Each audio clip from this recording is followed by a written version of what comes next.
নমস্কার বন্ধুরা, আমার ঘর সংসার চ্যানেলে আপনাদের সবাইকে জানাই অনেক অনেক স্বাগত, অনেক অনেক ভালোবাসা। তো আশা করি আমার প্রিয় বন্ধুরা আপনারা সকলে ভালো আছেন, আর আমিও ভালো আছি। বন্ধুরা, এখন থেকে ভিডিওটা শুরু করলাম। এখন বেলা বাজে 12:30।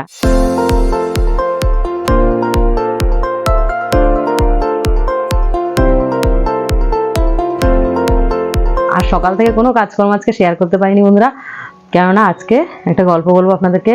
ভিডিও একদম স্কিপ না করে দেখুন, আশা করি আপনাদের খুব ভালো লাগবে বন্ধুরা।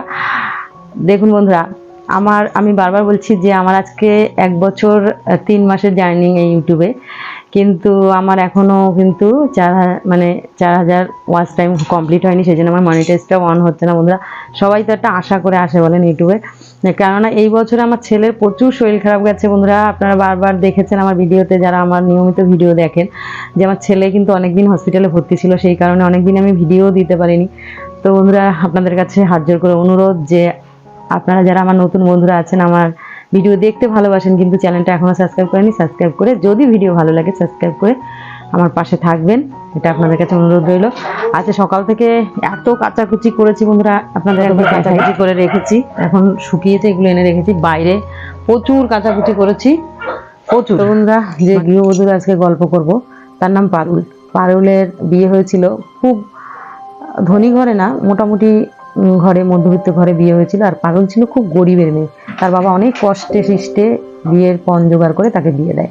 তো যারা ছেলের বাড়ির লোকরা চেয়েছিল, মোটামুটি পারুলের বাবা চেষ্টা চরিত্র করে দেয়।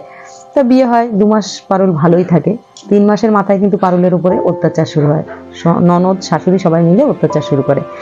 তো অত্যাচারের মাত্রাটা বন্ধুরা একসময় এতটাই বেড়ে যায় যে পারুল আর বাড়িতে থাকতে পারে না। তখন একদিন সন্ধ্যাবেলার দিকে পারুলের শাশুড়ি তাকে চুলের মুঠি ধরে খুব মারে, আর তার ননদও চেলা কাঠ দিয়ে তাকে পেটায়। তখন পারুলের স্বামী দেখেও কিন্তু কোনো প্রতিবাদ করেনি। পণ মানে তার অপরাধটা হচ্ছে আরও পণ দিতে হবে, কিন্তু তারা তো দেখে শুনেই নিয়ে এসেছিল পারুলকে। যাই হোক, তারপরে পারুলকে ওরকম মারধর করার পরে বাড়ি থেকে তাকে বের করে দেয়। সে রাত্রবেলায় কোথায় যাবে বলুন, অসহায় একটি গৃহবধূ, সে কোথায় যাবে, মেয়ে সন্তান তো। তো যাই হোক, পারুলকে বাড়িতে যেহেতু থাকতে দেবে না, বের করে দেয়। পারুল বাড়ি থেকে বেরিয়ে চলে আসে। তার শ্বশুরবাড়ি গ্রাম ছাড়িয়ে সে অন্য গ্রামে এসে পৌঁছায় বন্ধুরা। পৌঁছাতে সে গভীর জঙ্গলে হাঁটতে হাঁটতে, কাঁদতে কাঁদতে গভীর জঙ্গলে এসে পৌঁছায়। যখন সে গভীর জঙ্গলে এসে পৌঁছায়, যেহেতু তার মনে খুব দুঃখ কষ্ট নিয়ে সে হাঁটছে, হাঁটতে হাঁটতে গভীর জঙ্গলে যখন পৌঁছে, তখন অনেক রাত হয়ে গেছে। তখন পারুল ভাবছে, আমি তো অনেকটা দূরে এসে পৌঁছে গেছি, আমি এখন কি করব। তখন দূরে দেখছে একটা মা কালীর ভাঙা মন্দির। সেই মন্দিরে গিয়ে বন্ধুরা সে আশ্রয় নেয়। তো মা কালীর পায়ের কাছে বসে খুব কাঁদছে, মা আমি এই গভীর জঙ্গলে একা, তুমি আমার পাশে থেকো মা, তুমি আমাকে রক্ষা করো। আমি কি এতটাই অপরাধ করেছি মা, যে আমার কপালে একটু শান্তি নেই? আমার বাবা এত কষ্ট করে বিয়ে দিয়েছে, তুমি একটু মুখ তুলে তাকাও মা, আমার যাতে সংসারটা বেঁচে যায়। তো এরকম কান্নাকাটি করতে করতে পারুল একসময় শুনতে পায় যে ডাকাতের দলরা লেলে লেলে করতে করতে আসতো না, আগেকার দিনে ডাকাতরা হেরে হেরে হেরে করতে করতে আসছে। তো তখন পারুল ভয় পেয়ে যায়, তাড়াতাড়ি করে মা কালীর পিছনে গিয়ে লুকিয়ে পড়ে। পারুল যখনই মা কালীর পিছনে গিয়ে লুকিয়ে পড়ে, ওই ডাকাতের দল সেই মন্দিরে এসেই পৌঁছায় বন্ধুরা। মন্দিরে এসে পৌঁছে ডাকাতি করতে যাওয়ার সময় তারা বল্লভ সাথে নিয়ে যায়, তলোয়ার করা, সেগুলো সব মানে অস্ত্র সেই মা কালীর চরণে রেখে, আর যা যা এনেছে ধন সম্পদ সেই মানে ডাকাতি করে, সেইগুলো সব মায়ের চরণে রেখে তারা প্রণাম করছে। বলছে, মা যখন গিয়েছিলাম ডাকাতি করতে, তোমাকে প্রণাম করে যাই প্রতিদিন, তুমি আমাদের সহায় হও।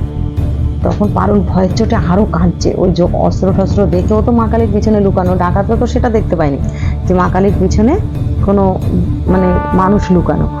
তো ও খুব চিৎকার করে উঠেছে। তখন ডাকাতের দল ভেবেছে যে মা কালী তাদের উপরে রেগে গেছে, ডাকাতি করেছে বলে।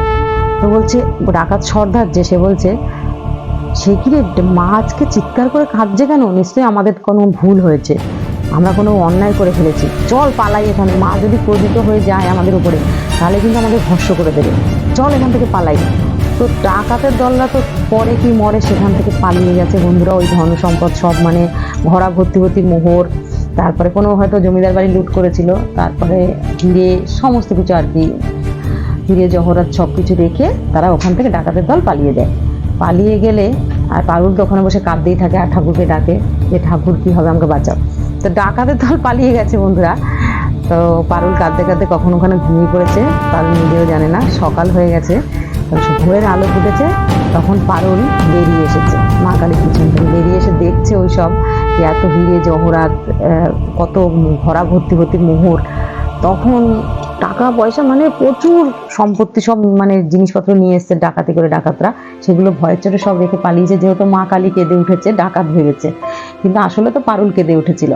তো সেই জন্য তখন পারুল ওইগুলো দেখে মায়ের দিকে তাকাচ্ছে, আর মায়ের সেই মা কালীর হাসি হাসি ওই মুখ ওই জঙ্গলের মধ্যে ভাঙা মন্দিরে, সেই দেখে তখন পারুল বুঝতে পারলো যে মা আমার উপরে স্বয়ং দয়া করেছে। তখন বলছে, মা তুমি এইভাবে আমার উপরে দয়া করলে, আমার বাবা একজন গরিব চাষি, সেইখানে আমাকে অনেক কষ্টে বিয়ে দিয়েছিল, আমি শ্বশুরবাড়িতে টিকতে পারিনি, তাদের অত্যাচারে পণের জন্য আমাকে টিকতে দেয়নি তারা। তো মা আজকে এইভাবে তুমি আমার উপরে দয়া করলে। মাকে মাথা ঠুকে ঠুকে প্রণাম করছে বারবার করে, অনেক অনেক মানে এসে জানাচ্ছে মাকে যে মা তুমি আমার উপর অনেক দয়া করেছো। তো পারুল সেইগুলো সব নিয়ে তার বাপের বাড়িতে যায়। বাপের বাড়িতে গেলে বন্ধুরা ওর বাবারও অবস্থা ফিরে যায় সেই অত ধনসম্পদ পেয়ে, আর ওর বাবা মানে যা যা চেয়েছে শ্বশুরবাড়ির লোকরা সমস্ত কিছু পূর্ণ করে পারুলকে শ্বশুরবাড়িতে পাঠায়। তো পারুল সুখে শান্তিতে এখন সংসার করছে বন্ধুরা। আর পারুলের বাবারও কিন্তু অবস্থা ফিরে গেছে মা কালীর দয়ায়, ডাকাতদের দয়ায়, মানে ডাকাতদের জন্য আর মা কালীর দয়াতে। তো এই ছিল আজকে একটি গৃহবধূর গল্প বন্ধুরা। এই গল্পটি আমি শুনেছিলাম আমার ঠাম্মার কাছে ছোটবেলায়। আমার ঠাম্মা অনেক গল্প বলেছে আমার কাছে ছোটবেলায়। সেই ঘটনা মানে এটা নাকি কোনো জায়গায় সত্যিকারে ঘটেছিল বন্ধুরা, সেই ঘটনাটাই আমার ঠাম্মা আমাকে বলেছিল। সেই ঘটনাটা আজকে আপনাদের সাথে শেয়ার করলাম বন্ধুরা। যদি ভিডিও ভালো লাগে অবশ্যই লাইক কমেন্ট শেয়ার করে চ্যানেলটি যারা সাবস্ক্রাইব করেন তাদের অনেক অনেক ধন্যবাদ। যারা সাবস্ক্রাইব করেনি তারা আমার সাবস্ক্রাইব করে আমার পাশে থাকবেন। এই দিদিভাইটাকে একটু বেশি বেশি করে সাপোর্ট করবেন বন্ধুরা। আপনাদের সাপোর্ট ভালোবাসাই একমাত্র কামনা। তো আজকের মতন টাটা।